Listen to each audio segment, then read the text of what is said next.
نستعينه ونستغفره ونؤمن به ونتوكل عليه ونعوذ بالله من شرور أنفسنا ومن سيئات أعمالنا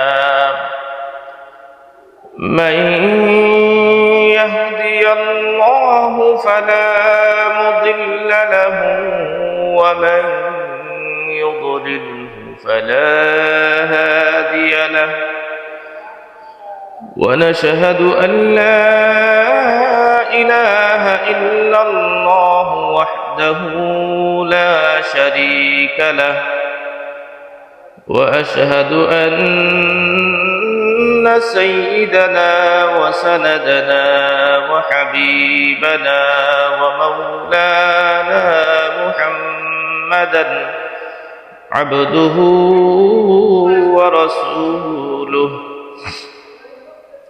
الذي أرسل إلى الناس كافة بشيرا ونذيرا وداعيا إلى الله بإذنه وسراجا وقمرا منيرا فقد قال الله تعالى في كلامه المجيد وفي فرقانه الحميد أعوذ بالله من الشيطان الرجيم بسم الله الرحمن الرحيم يسألك الناس عن الساعة قل إنما علمها عند الله وما يدريك لعل الساعة تكون قريبا وقال تعالى في آية أخرى يا أيها الناس اتقوا ربكم إن زلزلة الساعة شيء عظيم وقال رسول الله صلى الله عليه وسلم من مات فقد قامت قيامته أو كما قال عليه الصلاة والسلام وقال تعالى في شان حبيبه إن الله وملائكته يصلون على النبي يا أيها الذين آمنوا صلوا عليه وسلموا تسليما اللهم صل على سيدنا ونبينا وشفيعنا وحبيبنا ومولانا محمد صلى الله عليه وعلى آله الحمد لله মহান আল্লাহ তাআলার দরবারে শুকরিয়া আল্লাহ তাআলা আমাদেরকে দুনিয়ার শেষ সময়ে প্রায় কিয়ামত নিকটবর্তী হওয়ার পর আল্লাহ তাআলা আমাদেরকে এমন এক সময়ের মধ্যে মসজিদে আল্লাহ তাআলার ঘর দুনিয়ার সর্বোত্তম জায়গায় উপস্থিত হওয়ার তৌফিক দিয়েছেন তার মহান হুকুম পালন করার জন্য যেই সময়টা কিয়ামতের অত্যন্ত নিকটে আল্লাহ রাসূল সাল্লাল্লাহু আলাইহি ওয়াসাল্লাম বলছেন কিয়ামত যত নিকটে আসবে তত মানুষের অন্তর থেকে কিয়ামতের ভয় দূরে সরে যাবে কিয়ামত নিকটে আসবে মানুষের অন্তর থেকে কিয়ামতের ভয় চলে যাবে উল্টো কথা ছিল কিয়ামত যত নিকটে আসবে মানুষের অন্তরে কিয়ামতের ভয় তত বাড়বে। কিন্তু আমরা এমন এক সময়ের মধ্যে উপস্থিত হয়েছি, আমরা এমন এক নাফরমান জাতি, নাফরমান মানুষ, যে এই সময়ের মধ্যে কিয়ামত যত নিকটে আসে আমাদের অন্তর থেকে কিয়ামতের ভয় তত দূরে সরে যায়। কিয়ামত এতটাই ভয়াবহ,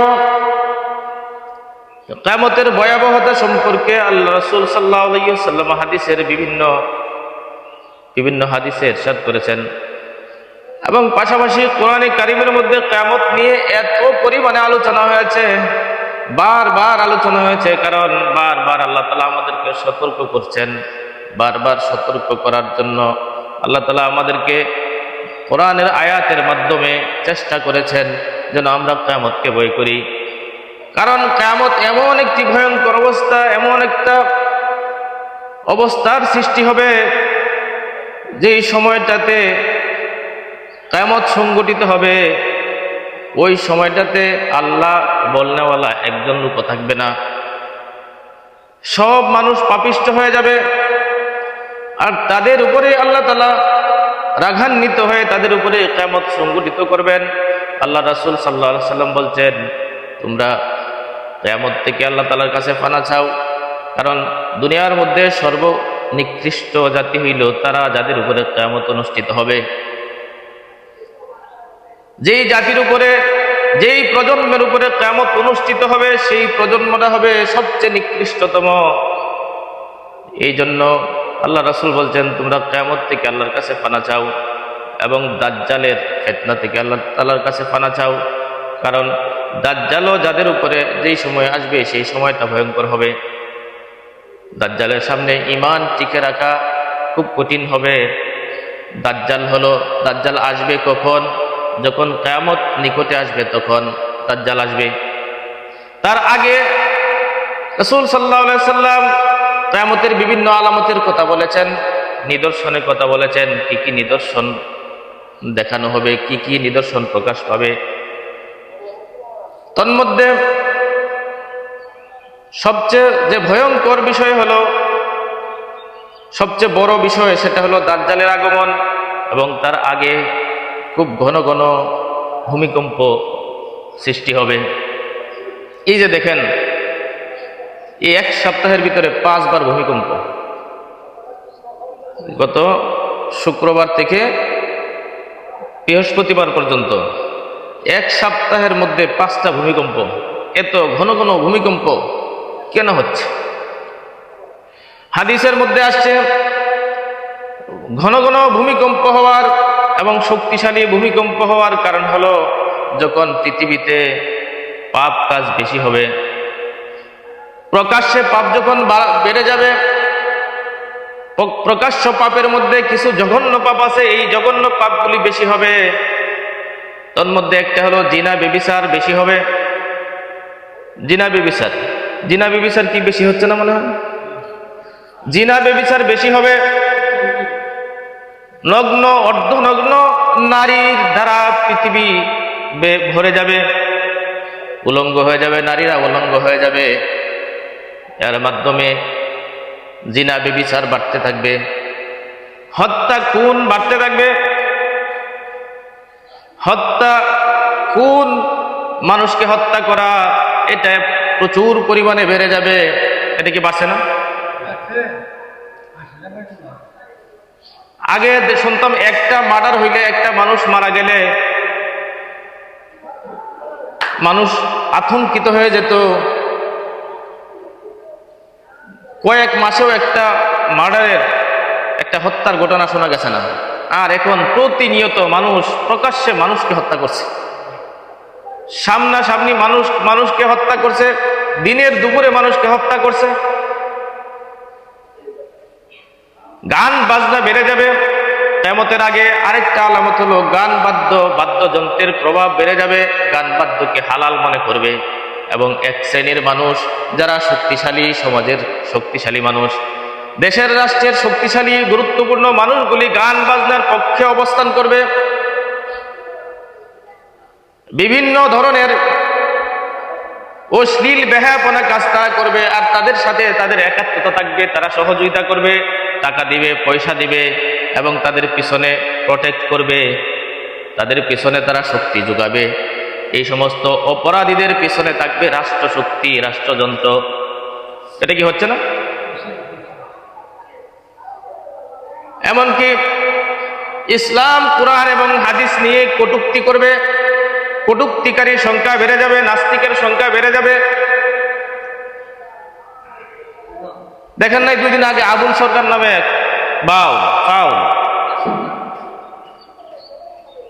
আল্লাহ তাআলার নামে জঘন্যতম কটূক্তি করেছে। সে তার আগেও করেছে, ইদানিং আবার করেছে।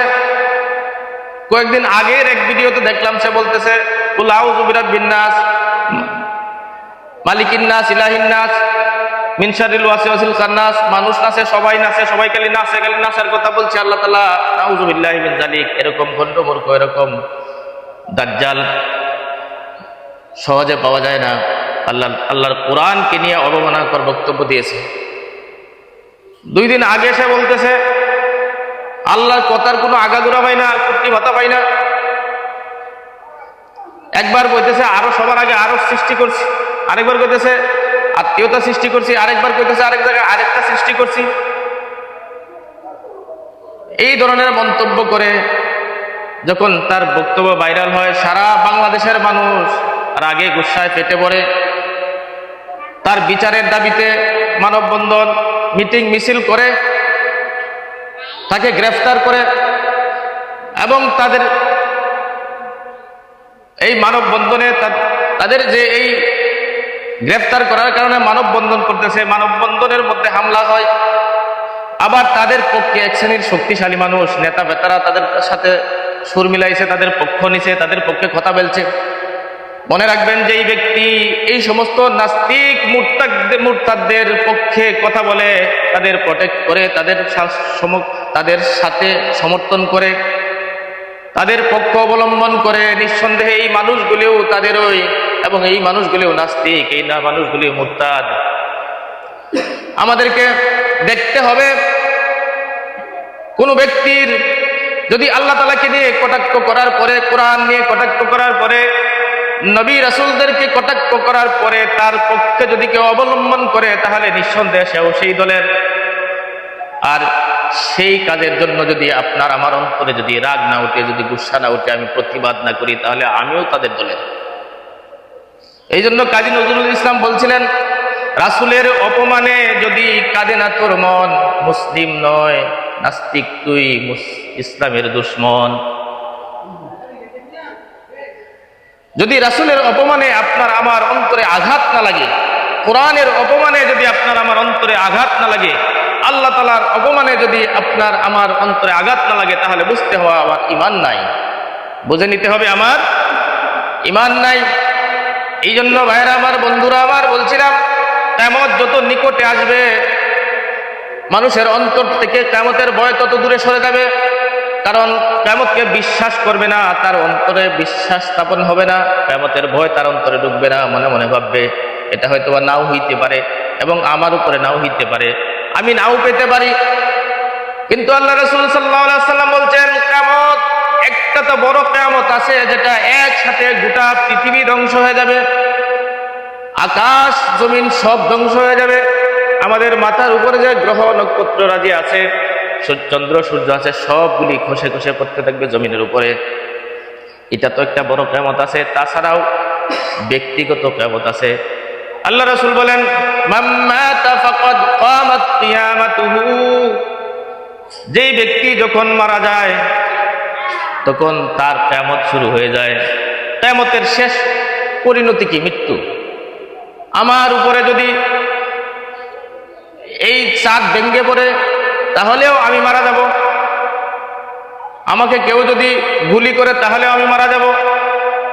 আমার উপরে যদি গোটা আসমান জমিন সব যদি আমার উপরে ভেঙে পড়ে, চন্দ্র সূর্য গ্রহ নক্ষত্র সব যদি আমার উপরে ভেঙে পড়ে, তাহলে তো মারাই যাব। মৃত্যুর বেশি তো আর কিছু নাই। সুতরাং মৃত্যুটাই হলো কিয়ামত আপনার আমার জন্য। আমি যখন মারা যাব, আমার কিয়ামত শুরু হয়ে যাবে। আর সবাই একসাথে যখন কিয়ামত হবে, সেই কিয়ামতটা কত ভয়ঙ্কর হবে আল্লাহ তাআলা পবিত্র কোরআনে বারবার কিয়ামতের কথা বলেছেন, কিয়ামতের জন্য সতর্ক করেছেন, ধমক দিয়েছেন, সতর্কবাণী দিয়েছেন। অসংখ্য অগণিত আয়াত আল্লাহ তাআলা নাযিল করেছেন এই কিয়ামতের ভয়াবহতা সম্পর্কে। কারণ কিয়ামতটা খুব বেশি ভয়ঙ্কর হবে। কেমন ভয়ঙ্কর হবে? আল্লাহ তাআলা বলতেছেন, ইয়া আইয়ুহাল্লাযীনা আমানু ইয়া আইয়ুহান নাসুত্তাকু রাব্বাকুম, হে দুনিয়ার মানুষ, হে দুনিয়ার মানুষ সকল, হে দুনিয়ার মানুষ সকল, তোমরা সেই আল্লাহ তাআলাকে ভয় করো। ইয়া আইয়ুহান নাসুত্তাকু, হে মানুষ তোমরা ইত্তাকু ভয় করো, রব্বাকুম তোমাদের রবকে। ইন্না যালযালাতাস সাআতি, নিশ্চয়ই যেই কিয়ামতের কম্পনটা হবে, ভূমিকম্পনটা হবে, যেই জাকুনিটা হবে, কিয়ামতের জন্য যেই জাকুনিটা দেওয়া হবে, ইন্না যালযালাতাস সাআতি শাইউন আযীম, সেই জাকুনিটা, সেই কম্পনটা মারাত্মক ভয়াবহ। সেটা অনুমান করতে পারবে না। কিছুটা অনুমান করার জন্য আল্লাহ তাআলা আপনাকে আমাকে দেখানোর জন্য, আমরা যদি এই ভূমিকম্পগুলি না দেখতাম তাহলে হয়তো বা বিশ্বাস করতে পারতাম না যে কিয়ামত সত্যিই হবে। মনে করতাম এত বিশাল পৃথিবী, বিশাল আকাশ, বিশাল সূর্য, বিশাল চন্দ্র, এগুলি আবার ভেঙে পড়বে কিভাবে, এগুলি আবার খসে পড়বে কিভাবে, এগুলি আবার ভেঙে পড়ে কেমনে? দেখুন, সামান্য কয়েক সেকেন্ডের ঝাঁকুনির জন্য তাম পৃথিবী ভয়ে থরথর করতেছে। আমরা নরসিংদীবাসী মোটামুটি টের পাইছেন। শহরে যারা ছিল এখন পর্যন্ত ঘরে যায় তারা শান্তিতে ঘুমাতে পারে না। এখন পর্যন্ত তারা তাদের অন্তর থেকে, তাদের মন থেকে যে ভয়, তাদের অন্তরে যে ভয় ঢুকছিল, সেই ভয় এখন পর্যন্ত বের করতে পারতেছে না। 2 দিন আগে সারা রাত মানুষ বাহিরে বসেছিল, মাঠে যায়, খোলা মাঠে যায়, স্কুলের মাঠে, কলেজের মাঠে, মাদ্রাসার মাঠে, রাস্তায়। কারণ কি? ভয় কি? একটাই ভয়, মৃত্যু। মাত্র 5.7 মাত্রার ভূমিকম্পের জাগুনিতে মানুষ বাড়ি ঘর ছেড়ে পালাইছে। যাদের গ্রামে বাড়ি আছে তারা রাত্রে 12টার সময় বাড়িতে চলে আসছে, গ্রামে চলে আসছে, আসে নাই? রাত্রে 12টা বাজে ফোন দিছে আত্মীয় স্বজনকে, আমাদের জন্য অটু পাঠাও, আমরা শহরে থাকতে পারতেছি না, ভয়, ঘরে ফাটল সৃষ্টি হয়েছে। রাত্রে 12টা, 1টা, 2টা পর্যন্ত মানুষ বাড়িতে আসছে। কেন? মৃত্যু থেকে বাঁচার জন্য। মৃত্যু থেকে বাঁচা যাবে না। এই মৃত্যুকে ভয় করার চেয়ে আল্লাহকে ভয় করা বেশি দরকার। বুঝতে হবে কেন এত ভূমিকম্প, কেন বারবার জাকুনি দিচ্ছে। এই জাকুনি দিয়ে আল্লাহ তাআলা আমাদেরকে বোঝাচ্ছেন যে আমি যদি হুকুম করি মাত্র কয়েক সেকেন্ড লাগবে, সারা পৃথিবী ধ্বংস হয়ে যাবে, কিছুই থাকবে না। মাত্র 5.7 মাত্রা, 8.9, 9.5 মাত্রা পর্যন্ত ভূমিকম্প পৃথিবীতে গেছে। এবং এক মাত্রা থেকে আরেক মাত্রার শক্তি হলো 10 গুণ বেশি। এক মাত্রা থেকে ধরেন 5.7 মাত্রায় যেটা হয়েছে, এটা যদি 6.7 মাত্রায় হইতো তাহলে তার চেয়ে আরো 10 গুণ বেশি শক্তি থাকতো, 10 গুণ বেশি বড় জাঁকুনি দিত। এর চাইতে যদি আরো 10 গুণ বেশি জাঁকুনিটা দিত তাহলে কি আমাদের বাড়িঘর থাকতো? এই 5.7 মাত্রার ভূমিকম্পেই মনে হয়েছে যে টিনের ঘর পর্যন্ত থাকবে না, টিনের ঘর পর্যন্ত ভেঙে যাওয়ার অবস্থা হয়েছে। আর যদি আরেকটা মাত্রা বাড়তো তাহলে আমার মনে হয় উঁচু বিল্ডিং একটাও থাকতো না, সবগুলি খসে পড়ে যেত। ঠিক তেমনি ভাবে আল্লাহ তাআলা বলছেন, ইযা যুলজিলাতিল আরদু জিলজালাহা, এই যে দেখো একটা জাকুনি দিয়েছি, এই জাকুনি থেকে অনুমান করো আমি পুরোটা পৃথিবী মাত্র কয়েকটা প্লেটের উপরে বসিয়ে রেখেছি। টেকটনিক কয়েকটা প্লেট, 7টা বড় বড় প্লেট আছে, এছাড়া তার শাখা প্রশাখা আছে। আমরা যেই জায়গাটায় আছি এটা 3টা প্লেটের মাঝে, সবচেয়ে বেশি ঝুঁকিপূর্ণ এলাকা এটা। আমাদের যে বাংলাদেশটা হলো সবচেয়ে বেশি ভূমিকম্প প্রবণ এলাকা, খুব রিস্কের উপরে আমরা আছি। এখানে মাধবদী যে ফাটলটা সৃষ্টি হয়েছে এটা 800 বছর যাবৎ শক্তি সঞ্চয় করতেছে। প্রথম যে ভূমিকম্প হয়েছে এটা দ্বারা এটা রাস্তা ক্লিয়ার করেছে। বিজ্ঞানীরা বলছেন যে পরবর্তী ঝাঁকুনিটা তার চেয়ে আরো ভয়ঙ্কর হবে, কারণ এটা প্রথম যে ভূমিকম্প হয় সেটার মাধ্যমে রাস্তা ক্লিয়ার হয়, পরবর্তীটা আরো ভয়ঙ্কর হয়। আমাদের ইউরেশিয়ান একটা প্লেট, ভারতের একটা প্লেট, বার্মার একটা প্লেট, এই 3টা প্লেটের মাঝে আমরা আছি। 3টা প্লেটের মাঝে এই পৃথিবীটা বড় বড় 7টা প্লেটের উপরে, মানে স্তর আর কি, মানে এরকম পৃথিবীটা একটা ইয়ার উপরে ওই মানে নরম একটা পদার্থের, তরল একটা পদার্থের মতো ভাসমান অবস্থায় আছে। আলাদা আলাদা কিছু প্লেট আছে, কিছু স্তর আছে। এই স্তর একটার সাথে আরেকটা বসা লাগে। ধরেন এটা পানির উপরে যদি একসাথে কতগুলো নৌকা থাকে বাধা, দেখেন না আমাদের গাড়ি নৌকা বাধা থাকে, নৌকাগুলি যখন বাতাসে যখন ঢেউ উঠে তখন নৌকাগুলি একটা আরেকটার সাথে বাড়ি খায়, একটা আরেকটার সাথে ধাক্কা খায়, কখনো একটা নৌকা আরেকটা নৌকার উপরে উঠে যায়। তেমনি ভাবে এটা পানির উপরে না, মানে উদাহরণস্বরূপ আপনি এরকম মনে করতে পারেন, যখন পৃথিবীটা মানে এই প্লেটগুলি যখন নড়াচড়া করে, স্বাভাবিক অবস্থায় সবসময় নড়াচড়া করে, হালকা নড়াচড়া, 3 দশমিক পর্যন্ত আমরা টের পাই না। 3 দশমিকের উপরে হইলে, 3 দশমিক নিচে হইলে টের পাই না, কিন্তু 3 দশমিকের উপরে হইলে কিন্তু টের পাই। তো এরকম নড়াচড়া করে যখন একটা প্লেট আরেকটা প্লেটের সাথে ধাক্কা খায় অথবা বাড়ি খায়, কোনো সময় ভেঙে যায়, কোনো সময় একটা আরেকটার উপরে উঠে যায়, তখন এই কম্পনটা সৃষ্টি হয়। আল্লাহ তাআলা এই পৃথিবীকে এমন ভাবে সৃষ্টি করেছেন, আল্লাহ তাআলা বলছেন ইযা যুলজিলাতিল আরদু জিলজালাহা, যখন পৃথিবী তার আপন কম্পনে প্রকম্পিত হবে, তার মানে আল্লাহ তাআলা সৃষ্টি করেছেন পৃথিবীতে এমন ভাবে যেন সে সবসময় কম্পনে থাকে, দুলতে থাকে। আর এই দুলনা, এই কম্পন যখন আমি হুকুম করব, কিয়ামতের সময় হবে, তখন আমি হুকুম করব আরো বেশি করে নড়ার জন্য, তখন এই পৃথিবী নড়াচড়া শুরু করবে, কম্পন শুরু করবে। ইযা যুলজিলাতিল আরদু জিলজালাহা, যখন পৃথিবী আপন কম্পনে প্রকম্পিত হবে। ওয়া আখরাজাতিল আরদু আসফালাহা, আল্লাহ বলেন তখন পৃথিবীর ভূগর্ভস্থ যা কিছু আছে, ও আখরাজাত, সে সব কিছু বের করে দিবে। ওয়া আখরাজাতিল আরদু আসফালাহা, তার যত বোঝা আছে, মুফাসসিরিনে কেরাম এই আয়াতের ব্যাখ্যায় বলছেন তার ভিতরে যত মানুষ আছে, অর্থাৎ হযরত আদম থেকে নিয়ে কিয়ামত পর্যন্ত যত মানুষ মৃত্যুবরণ করবে, সব মানুষকে সে বের করে দিবে, সব লাশগুলি সে বের করে দিবে, তার ভিতরে যে বোঝা আছে সব বের করে দিবে। এবং মুফাসসিরিনে কেরাম এই আয়াতের ব্যাখ্যা আরো বলেন, এবং তার ভিতরে যত সম্পদ আছে, কারণ আমরা জানি পৃথিবীর নিচে অনেক সম্পদ আছে, স্বর্ণ, রূপা, হীরা, মানিক, মণিমুক্তা, তারপরে আছে স্বর্ণ, তারপরে আছে কয়লা, এই ধরনের যত সম্পদ আছে সব সম্পদগুলি বের করে দেবে। ওয়া আখরাজাতিল আরদু আসফালাহা, তার সব বোঝা বের করে দিবে। এবং মানুষ বলবে কি ব্যাপার, দুনিয়াটার, পৃথিবীটার কি হয়ে গেল? আজকে যেই সম্পদ বের হচ্ছে, এই সম্পদের জন্য আমি আমার ভাইয়ের সাথে ঝগড়া করেছি, আমি আমার ভাইকে হত্যা করেছি, আত্মীয়তার সম্পর্ক নষ্ট করেছি, মানুষকে কত মারামারি করেছি, মানুষের সাথে কত কিছুই না করেছি, আজকে এই সম্পদ বেশি উঠছে, সব তার ভূগর্ভস্থ সব সম্পদ বের করে দিচ্ছে আমাদের সামনে, কেউ এটার দিকে ফিরেও তাকাবে না।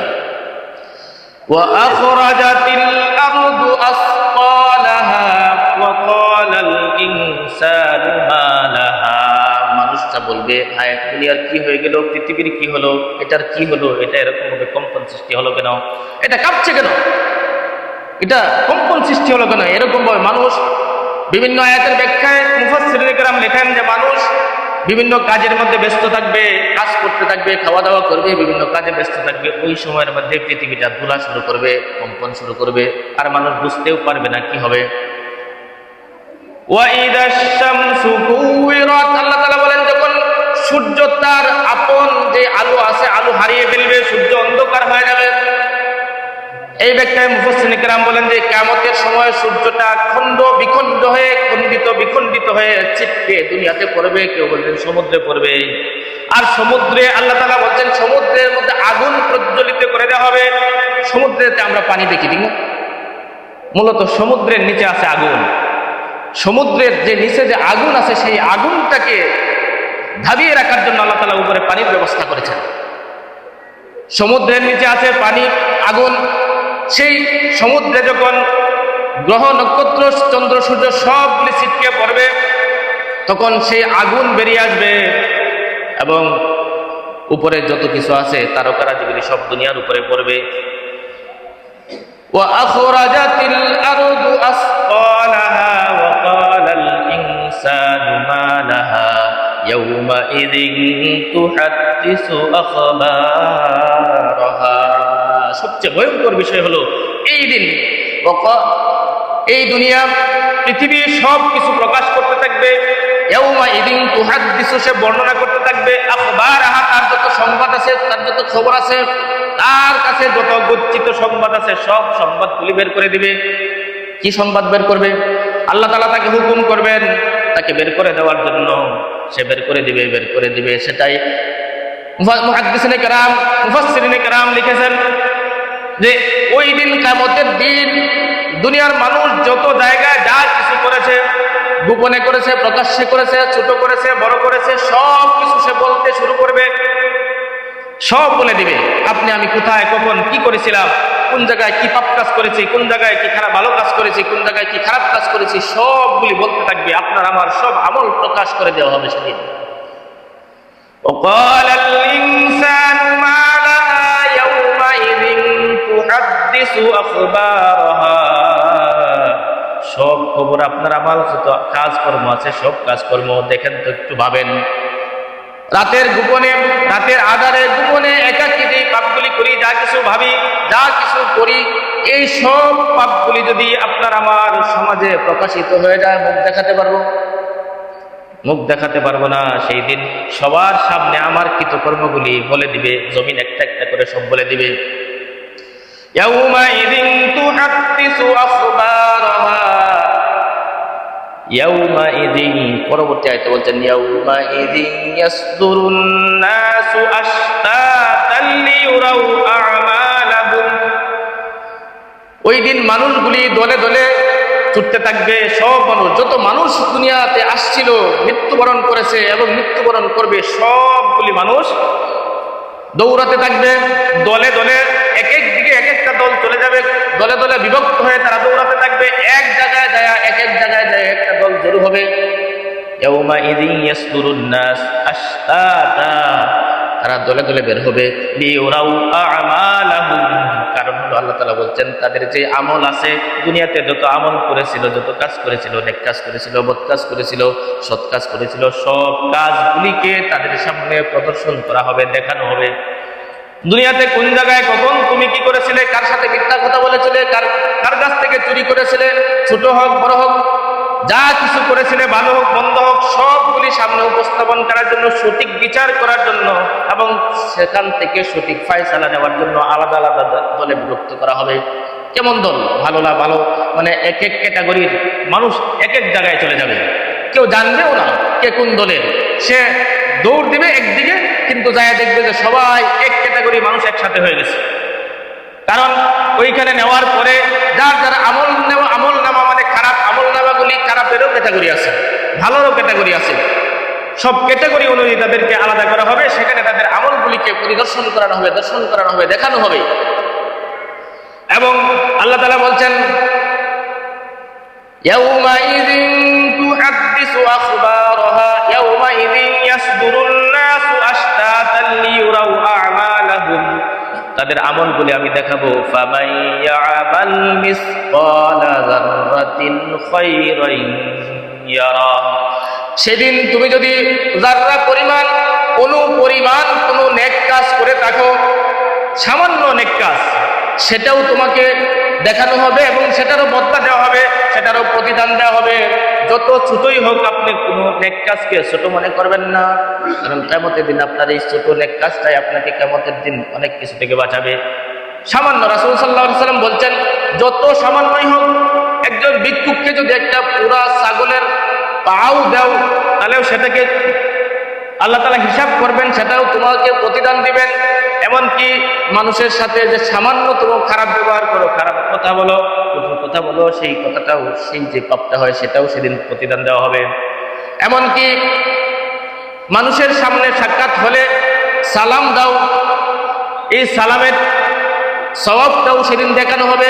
এবং শুধু সালাম না, সালাম দিলে না, শুধু হাসি মুখে একটা কথা বললে, একজন ভাইয়ের সাথে সাক্ষাৎ হলো, সামান্য হাসি মুখে কথা বললে, মুস্কি হাসি দিয়ে কথা বললে, সেটাও দেখানো হবে। ফামান ইয়া'মাল মিসকালা যাররাতিন খায়রান ইয়ারা, ভালো আমল যা কিছু হোক অনুপরিমাণ হলেও সেটা তোমাকে দেখানো হবে এবং তার প্রতিদান দেওয়া হবে।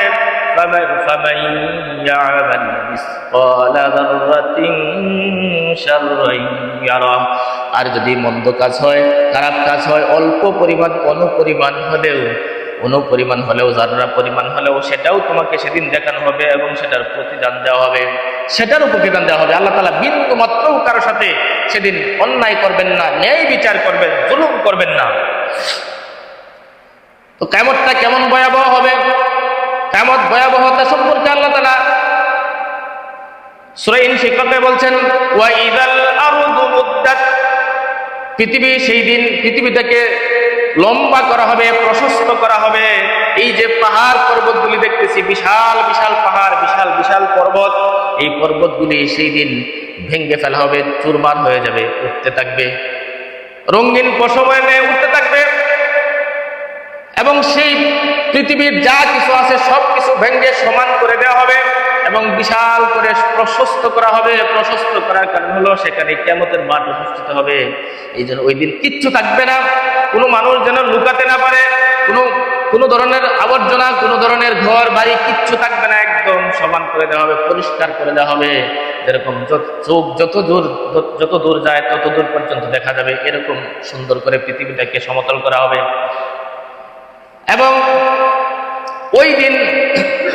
ওই দিনটাতে আল্লাহ তাআলার আরশের ছায়া দুই পাশে, এক পাশে যারা আল্লাহ তাআলার আপন বান্দা, যারা আল্লাহ তাআলার নেককার বান্দা,